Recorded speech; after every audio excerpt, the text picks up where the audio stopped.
வண்ணா ஒரு காலத்துல ஒரு கழுதை வச்சிருந்தான். அந்த கழுதை வயசானதாவும் ஒல்லியாவும் இருந்தது.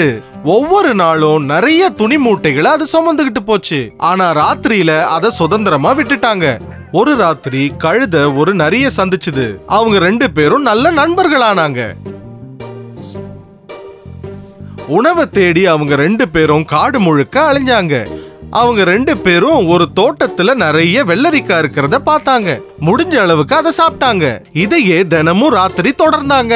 அதனால கழுதை குண்டாவும் சந்தோஷமாவும் ஆயிடுச்சு. ஒரு ராத்திரி கழுதை சாப்பிட்டதுக்கு அப்புறம் ரொம்ப சந்தோஷமாயிடுச்சு. எவ்வளவு அழகான இரவு. நிலவு எவ்வளவு அழகா இருக்கு பாத்தியா? எனக்கு பாடுற மாதிரியே இருக்கு. நீ சந்தோஷமா இருக்கேன்னு நல்லா தெரியுது. ஆனா இவ்வளவு நேரம் கழிச்சு பாடுறது நல்லதே இல்ல. நம்ம திருட வந்திருக்கோம். நீ பாடுறத விவசாயிங்க கேட்டுட்டாங்க, நம்ம மாட்டிக்குவோம். தயவு செஞ்சு அமைதியா இரு. முடியலையா? இசைய கட்டுப்படுத்த முடியலையா? நீ பாடக்கூடாது.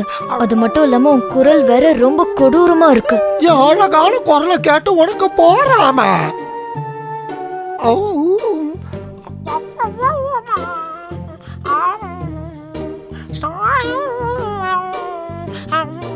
நரி பேச்ச கேட்காம கழுதை பாட ஆரம்பிச்சது.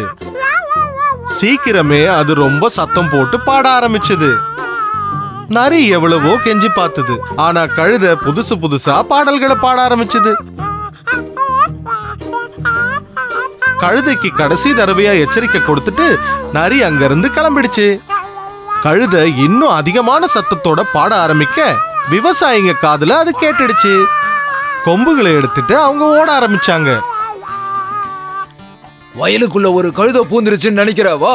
போட்டு அடிச்சு தள்ளு. கழுதை மேல ஏறி உக்காந்து அடியோ அடின்னு அடிச்சாங்க. கழுதை கழுத்துல ஒரு பாறாங்கல்ல கட்டி அனுப்பி விட்டாங்க. கஷ்டப்பட்டு கழுதை அங்கிருந்து தப்பிச்சிடுச்சு. எப்படியோ அந்த தோட்டத்திலிருந்து வெளியில ஓடி வந்து அதுக்காகவே காத்துக்கிட்டு இருந்த நரிய சந்திச்சுது.